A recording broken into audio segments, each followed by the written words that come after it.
red and golden, and it glistens just like gold. Oh.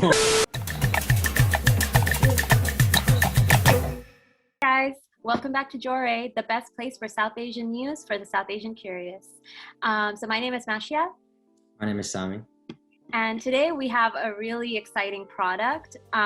We are trying out Mad Honey, which is a special type of honey from Nepal. And it kind of makes you go a little bit woozy. So the thing about Mad Honey is that it's honey that is produced by the Himalayan honeybee, or the Apis laborosea.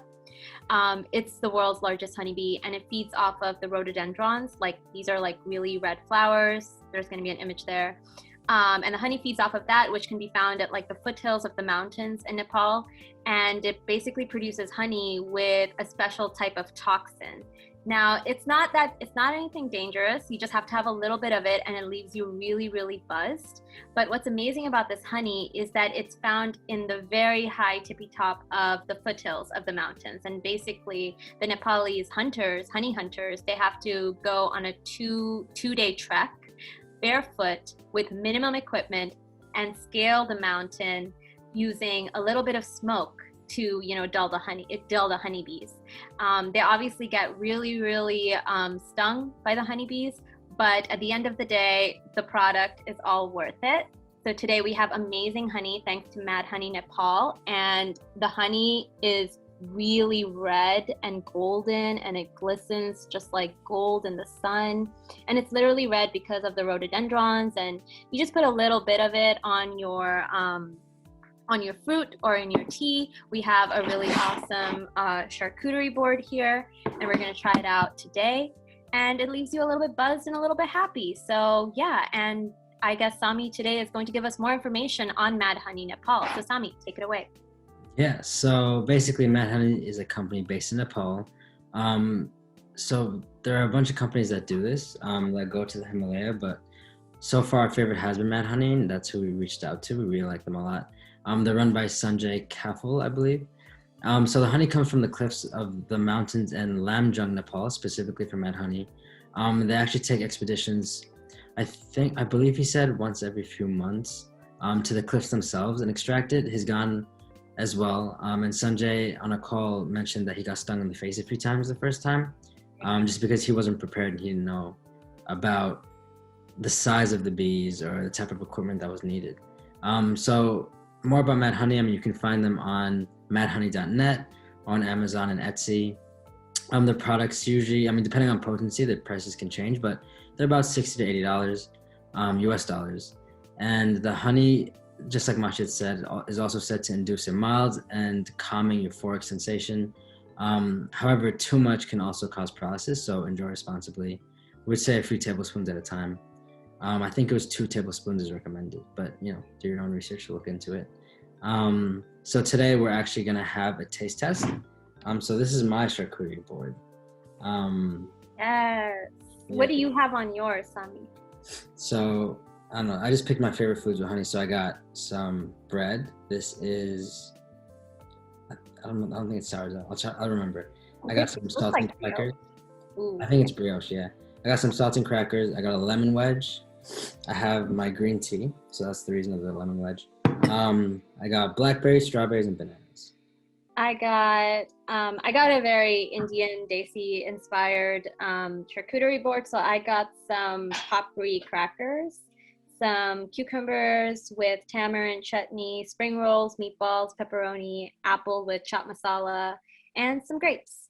So just want to see how these different flavors go with the honey, and also taste the honey on its own, which will be really interesting. That feels really good. So this is the honey when it's out of the jar. It's very watery. It's very liquidy. It's not very thick.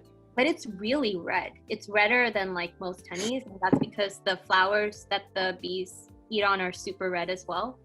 Yeah. And it has a very how would you describe the smell, Sami?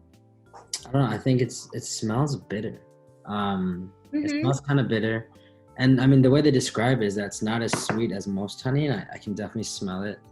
I'm very interested to know exactly. I haven't tasted it yet, So I'm really excited to see what it tastes like. But it's very potent smelling. I don't know. I'm really interested to see about the hallucinogenic thing. I highly doubt it'll do anything to us. But I mean, I had a little licks from my finger in the morning, and I can tell you I was buzzed, and that lasted for a while. And I mean, I'm not surprised because it comes in a little jar, but it's literally like 100% organic Mad Honey. Like there is no mixing of other honeys. You know how like nowadays they try to honey scam you, they try to honey badger you, right? They mix in like a little bit of honey from there, a little bit of honey from here. Nobody's gonna know. They're gonna know. How would they know? One at a time. Did you taste it? I tasted it like a little bit on my finger. Taste it. Like it's very interesting. Oh, it tastes like juice. Right? And it's really nice actually. Like you were right, like the first taste is a little bit bitter and then it kind of mellows down into like a sweet floral like notes. Yeah, I like it. Very light. It's not sugary or like it doesn't make you go like, you know, it's just like very soft. It's not sweet honey, that's for sure. Yeah, it's very silky smooth and it doesn't like, it's really nice. I like it a lot. They tell you to stir it well before use. I don't know why, so it's just yeah. Also, I feel like this honey is best for like teas because it's so like watery and smooth. Whereas like other honeys that I have used, they're just like, they don't do that well with like teas and stuff. Do you have tea with you? I have some, but I don't know. I don't know if I put some into green tea, so let me try it. Yeah, you tried with your tea. That was a good idea. Yeah, you're right. It's actually, so it dissolved really well. I put it in like 2 minutes ago. Yeah. But I think so because it's not sweet, because I don't like sugar in my green tea. It's still like the bitter taste is still there, but you have honey without the sweetness. It's very weird. It's like Splenda honey. I don't know how to explain. It's like that. There's like the honey flavor, but it's like not crazy sweet, which I love because most honeys, as soon as I put it in, my brain goes berserk. Like I just can't, which is so nice. Yeah, I just really and knock out. I start hallucinating. No, but I like it. It's really good. All right, so you want to do a cracker? I'll do a cracker with you. Yeah, I have like plain crackers though. I'm gonna put like very little because I know that we're gonna end up consuming like 5 tablespoons of this by the end of the. Let's not do that. Next thing you know, we can't walk. Yeah. No, it's actually not. It's actually not like that at all, you guys. It's really, really, really safe. No one's ever really had anything happen to them like that. I like it. Really light sweetness. It's not overbearing. It's just like a beautiful accompaniment, you know? It's so subtle. So subtle. Actually, this is like one of the best honeys I've had because most honey is just like very sugary. Yo, it's so subtle. And it has that nice like, I think it's the rhododendron like notes. Like it's very floral. Masha, it seems like you're very fond of rhododendron. I've never had that before in my life. I don't even know. You seem like you know. I've seen them. I've seen them a lot growing up. Oh, really? Yeah. I have absolutely no clue. I'm not gonna lie. I actually really like this honey. I didn't think I was gonna like it this much. I think it's amazing. Yeah, I want to try on something that's a little bit softer. I'm gonna put it on a banana. I'm gonna put it on a cracker and then a pepperoni. Sorry, this is beef salami. I'll try it. I'm gonna put it on a banana. Oh, yo, you need to eat it with something really salty, like a pepperoni. It's so good with the pepperoni. I wish I had some. That sounds really good. Try with the strawberry. If it's tart. Yeah.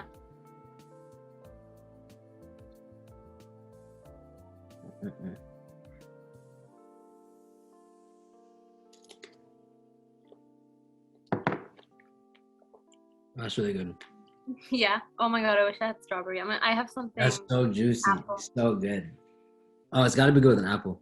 I think anything cold is just so good with it. Like even blackberries, because they're kind of sweet. They're kind of sweet. Oh, nice.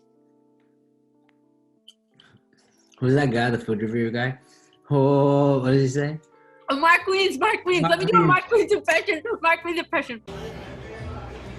Oh, wow. Wait. Apple with shot. Do it. Oh, wow. Hold on. Let me put on my lemon wedge. I want to try the lemon. You got to the head tilt. Mark Queens, if you're watching this, come do a collab.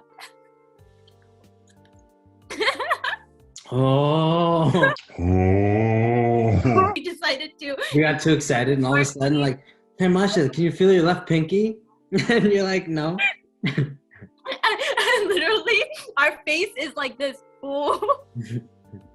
Yo, this brioche bun. What I not tried on yet? Oh, you know what we should do with this, honey? French toast with that brioche. Like, make the Oh, wow. French toast and Yeah, then like put it in with the eggs and the milk, so it's like really just embedded. That'd be really good.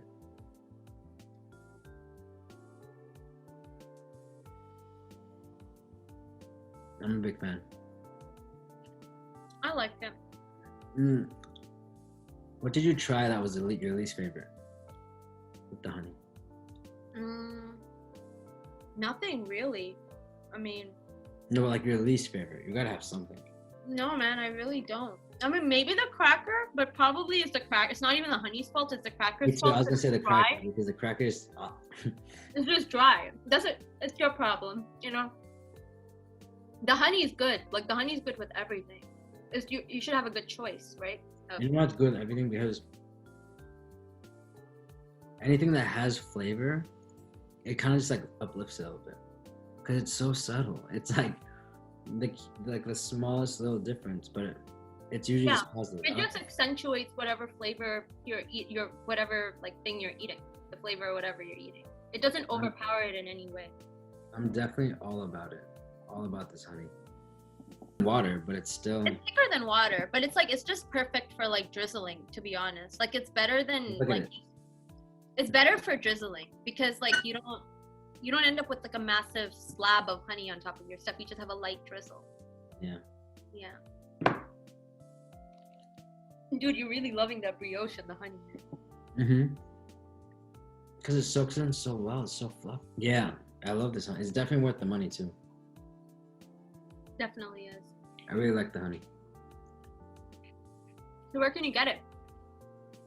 I was saying that earlier. So you can get it on their website, madhoney.net, or Amazon, or Etsy. Oh, they sell it on Those are Etsy. the main three. They sell it on Etsy too? Yeah, it's on Etsy too. So they're trying to push for it, because that's the thing. They're trying to like. When I was talking to Sanjay, it seemed like his biggest thing is like his biggest thing was similar to the way we do things at Jore, where we're really trying to just introduce the culture to everyone, right? It's not just for Nepalese people. Like Jore is not just for South Asians; it's also for the South Asian curious. Just like his is for like honey lovers everywhere. If you love honey, try this out. Like it's Literally, beautiful honey, it tastes good. You know. Yeah, and it's natural. Like it's none of that processed Exactly. stuff. Like it's natural, very subtle. You don't, Really good. and it's worth the money because like you just need a little bit. A little bit goes a long way. So this will stay in your like shelf for like years, because honey stays for like what 10,000 years or something. Honey lasts a long time, right? I don't know about that. I have no idea. But I do. I mean, I do stand by this. This is definitely very good. I definitely have my doubts, because especially when I first opened, I remember like it was really strong, and I was just like, I don't know. I'm not a big honey fan either. I don't like honey. Like ginger and honey, my mom used to feed to me when I was sick. I hated it. So I was very worried that like maybe I wouldn't like it, but because it's so subtle, it really is good.